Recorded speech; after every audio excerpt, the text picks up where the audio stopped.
Halo, jumpa lagi di channel ini. Kali ini masih dalam novel yang sama. Tore Hayden dalam judul Venus Dukalara si anak cantik.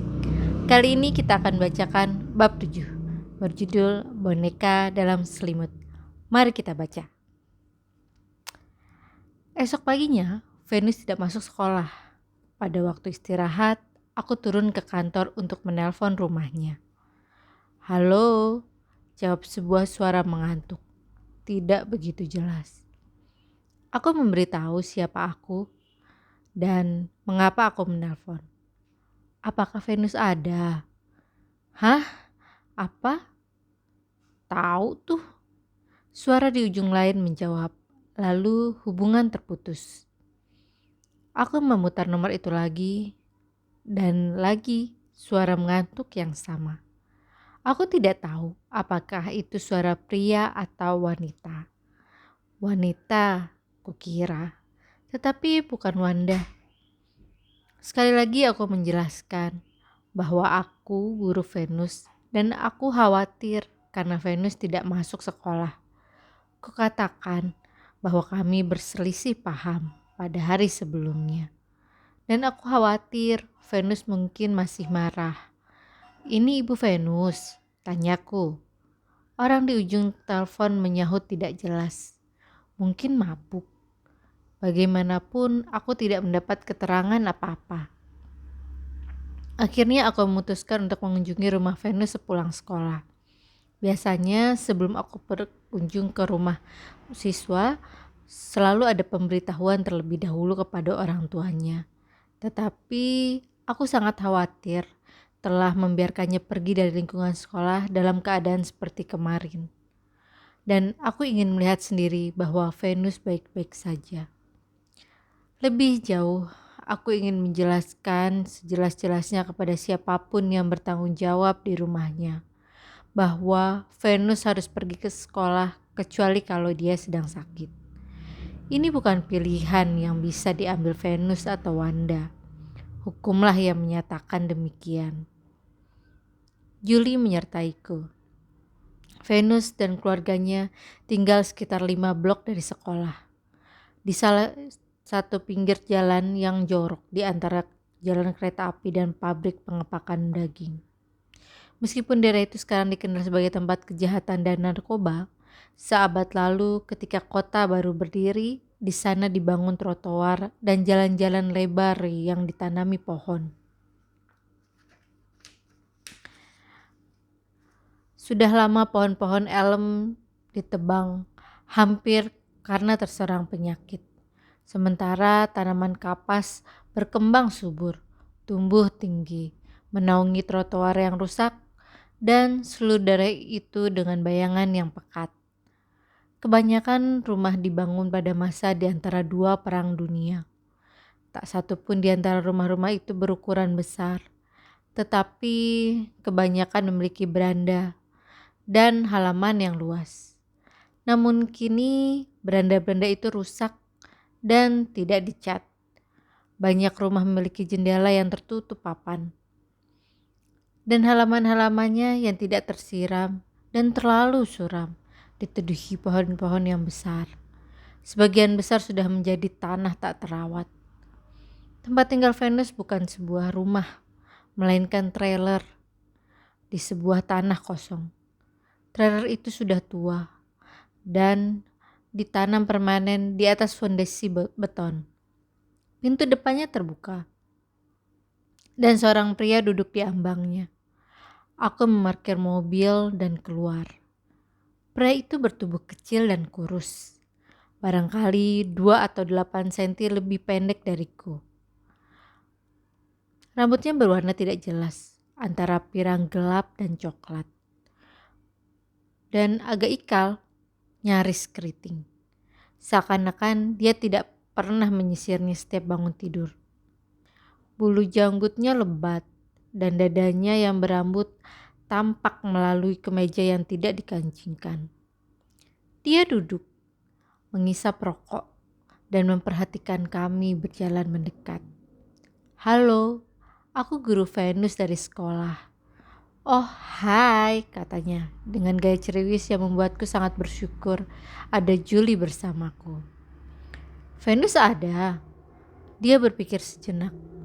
Seakan-akan pertanyaan itu sulit sekali. Kemudian tersenyum. Mungkin mau duduk? Dia ada. Kedikan bahu lambat dan angkuh. Kayaknya Venus tidak masuk sekolah hari ini. Aku mencemaskannya. Venus harus masuk sekolah setiap hari kecuali jika dia sakit. Jadi apakah dia di rumah? Kenapa? Kamu menemuinya? Tanyanya. Tetapi belum sempat aku menjawab. Dia bersandar dan berteriak ke belakang bahunya. Terry, ada yang cari Venus. Terry? Tak ada jawaban. Laki-laki itu tersenyum. Apakah Anda ayah Venus? Kami pikir semua bangsat hitam itu anakku. Maksudnya kau pikir semua bangsat hitam itu anakku. Seorang wanita mungkin di akhir 30-an muncul di pintu di belakangnya. Rambutnya sebahu yang dikepang kecil-kecil berderet. Rapi menempel di kulit kepala. Kelihatannya dia baru saja bangun.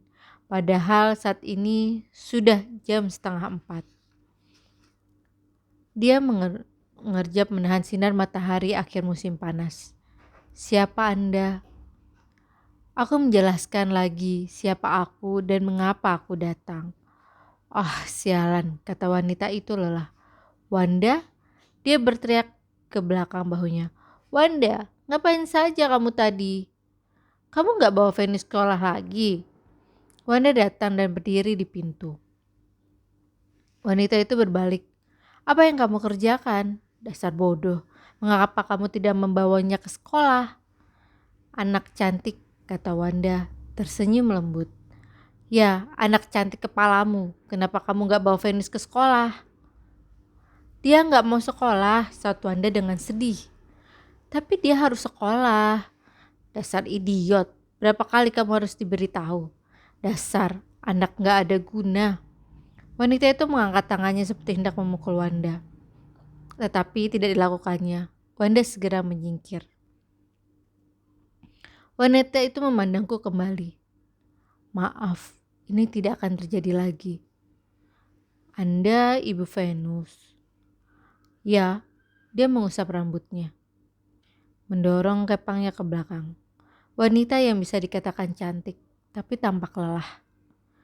Bisa aku bicara dengan Anda sebentar tentang Venus? Kenapa? Apa yang dilakukannya?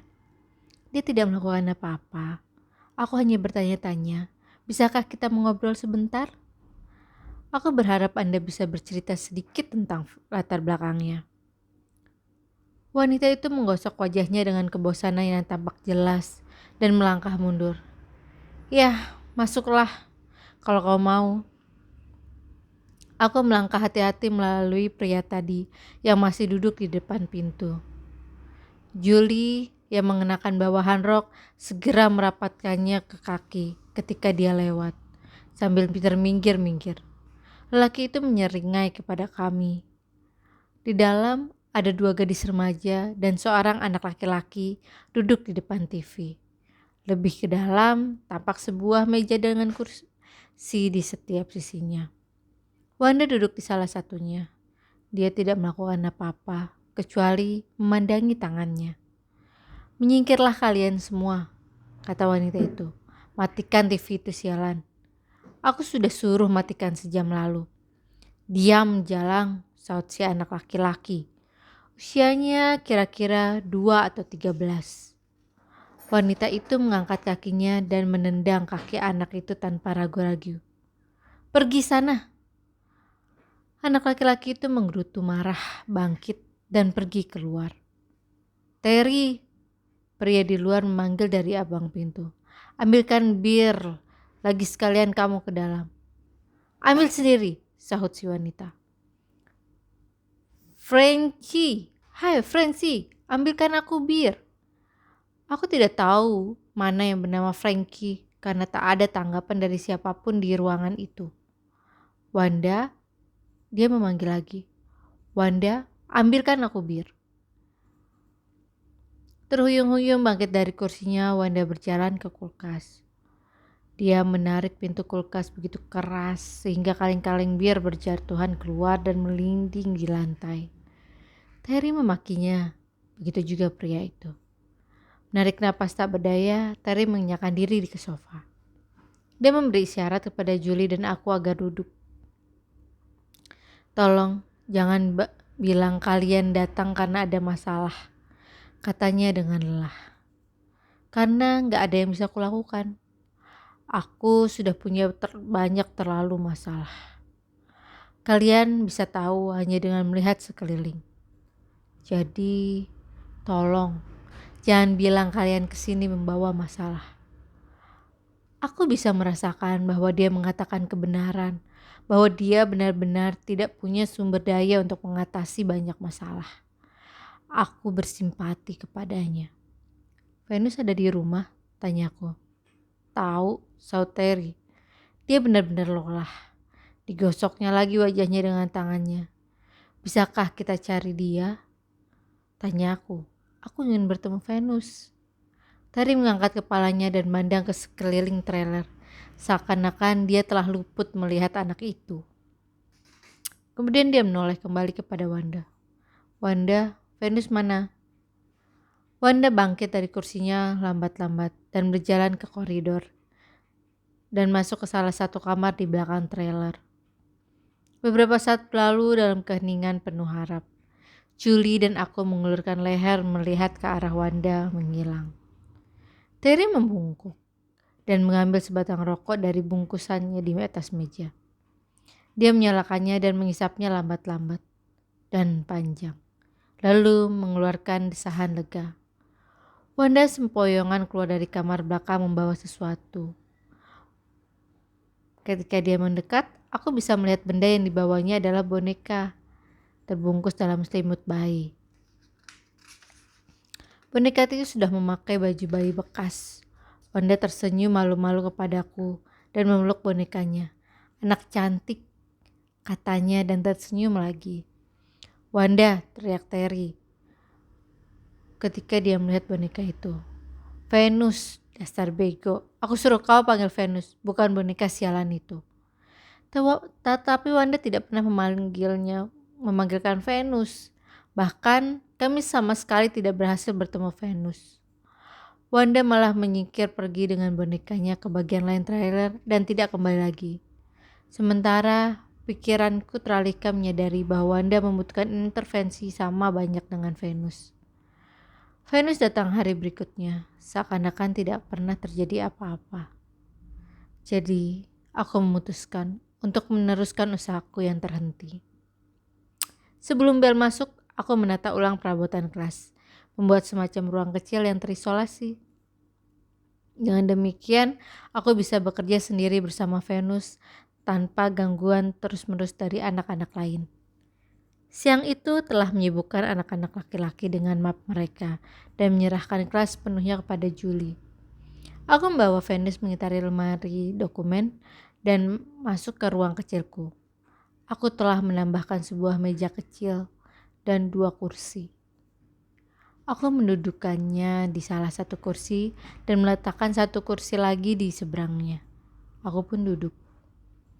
Aku merasakan kewaspadaan muncul samar-samar dalam diri Venus ketika aku membawanya ke ruang pribadi ini. Tetapi itu cuma perasaanku. Ekspresi wajahnya tak banyak berubah. Dan dia duduk tanpa bergerak. Tetapi ada sekilas lirikan ke sekeliling ruang kecil itu dan bahunya tampak terangkat ringan. Yang kemudian kusadari sebagai awal sebuah gerakan. Tetapi dia tidak bergerak. 1 atau 2 menit berikutnya dia sudah mapan dalam kediaman sebongkah batu. Ku buka sebungkus M&M. Ku ambil segenggam kecil dan menyodorkannya. Ingat ini? Kita punya ini 2 hari yang lalu. Ingat? Untuk memandang permen di tanganku, dia hanya menggerakkan matanya. Aku membiarkan M&M tumpah ke meja di antara kami dalam bunyi derai menggoda. penuh warna cemerlang. Permen itu tersebar di atas meja. Aku membiarkannya begitu untuk beberapa saat dan tidak melakukan apa-apa. Berharap Venus cukup tergoda untuk mengambilnya. Tidak demikian. Permen, kataku. Kamu suka permen? Anak-anak biasanya suka. Dia memandangku. Wajahnya sekaku kayu. Kita memakannya, kataku. Aku meletakkan satu di dalam mulutku. Manis sekali. Rasa coklat. Dia terus menatapku dan terlintas dalam benakku bahwa dia mungkin mengira aku sudah tidak waras lagi. Ini membuatku tersenyum dan akhirnya tertawa. Ini, kamu boleh coba, kataku. Aku memungut M&M merah dan meletakkannya di antara bibirnya. Butiran permen itu tergantung di sana. Jadi, kudorong sisanya masuk mulut dengan jariku. Tidak ada reaksi. Kamu bisa merasakannya? Tidak ada reaksi. Coba kunyah permennya. Venus hanya duduk. Kunyahlah. Aku menjangkaunya dan menggerakkan dagunya dengan tanganku sambil mencontohkan gerakan mengunyah yang berlebihan. Melakukan ini aku ingat sebuah adegan dari film Star Trek yang menceritakan seorang awak pesawat yang mencoba mengajarkan seni makan kepada seorang wanita yang menyerupai mesin hampir seumur hidupnya. Tidak jauh berbeda dengan Venus. Apa yang aku lakukan tampaknya tidak berpengaruh apa-apa. Jadi kami berdua hanya duduk. Coklat itu lambat laun akan melumer dalam mulutnya dan mau tak mau dia mengecap rasanya. Aku memperhatikannya, menunggu dia menelan. Akhirnya dia menelan. Enak? Tanyaku. Mau lagi? Aku masukkan M&M hijau ke dalam mulutnya. Venus dan aku menghabiskan 40 menit melakukan itu. Selama itu aku masukkan 22 butir M&M ke dalam mulutnya. Tak ada yang berubah sepanjang waktu itu. Dia hanya menatapku selagi aku mendorong permen.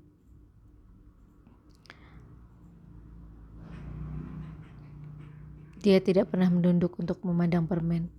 Tidak pernah kelihatan mengunyah. Tidak pernah menelannya dengan lebih cepat. Bahkan tidak pernah kelihatan menyadari bahwa permen itu ada di sana. Selama itu aku terus mengoceh pelan. Kebanyakan tentang rasa permen dan sensasi memakannya. Tetapi tanggapan Venus terhadap kata-kataku tidak lebih banyak daripada terhadap M&M yang kujejali ke mulutnya. Ketika bel berbunyi, tanda sekolah berakhir. Aku bangkit, menyimpan M&M dan membawa Venus keluar dari ruangan kecil untuk bergabung dengan anak-anak lain. Wanda sudah berada di pintu untuk menjemput Venus. Julie melesat lewat untuk mengejar anak-anak yang berlomba menuju bus mereka. Aku melambai kepada Wanda. Maukah kau masuk dan mengobrol denganku sebentar, Wanda? Enggak boleh bicara sama orang asing. Kamu diajari begitu, tanyaku. Ya, itu aturan yang benar kan? Tapi aku bukan orang asing, aku guru Venus. Aku pernah ke rumahmu, ingat? Aku datang dan bertemu kamu tempo hari sepulang sekolah. Wanda lagi-lagi membawa boneka bayinya yang terbungkus dalam selimut. Dia menegapnya erat-erat di dada. Aku ingin berbicara denganmu tentang Venus. Maukah kau masuk dan duduk? Gak masuk rumah orang asing. Sini, kau mau M&M? Tanyaku, cara yang kotor. Karena aku mungkin telah meruntuhkan semua usaha untuk mengamankan Wanda dari orang asing. Tapi cara itu berhasil. Wanda masuk ke dalam kelas dan gembira ketika aku mendongakkan permen di atas meja. Itu bonekamu ya? Tanyaku pada Wanda duduk. Anak cantik, katanya dan membelai rambut plastik boneka. Ya, kamu suka merawat bonekamu ya? Anak cantik, dia gak sekolah. Iya, bonekamu gak sekolah. Tapi bagaimana dengan Venus? Venus sekolah kan? Anak cantik, Wanda membelai bonekanya lagi. Coba kamu ceritakan tentang Venus. Kalau nggak sekolah, Venus ngapain di rumah? Anak cantik. Nih, ambil lagi M&M-nya. Tidak seperti adiknya, Wanda tidak punya hambatan dalam makan. Dia memasukkan segenggam permen sekaligus ke dalam mulutnya dan mengunyah dengan berantakan. Waktu aku ke tempatmu kemarin, Venus sedang di mana? Aku nggak lihat dia. Ingat, kamu mencari dia. Di mana Venus? Dia nggak sekolah. Tidak, aku tahu itu. Tapi dia sedang apa? Kamu mau ceritakan padaku? Makan. Venus makan. Makan. Wanda berkata dengan lebih mendesak. Dan aku menyadari maksudnya adalah meminta permen lagi. Bungkus permen itu sudah nyaris kosong.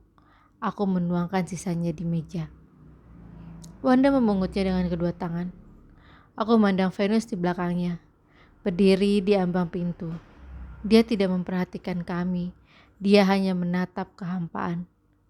Pulang sekarang, kata Wanda ketika permen habis. Tunggu, kataku. Pulang sekarang. Dia bangkit.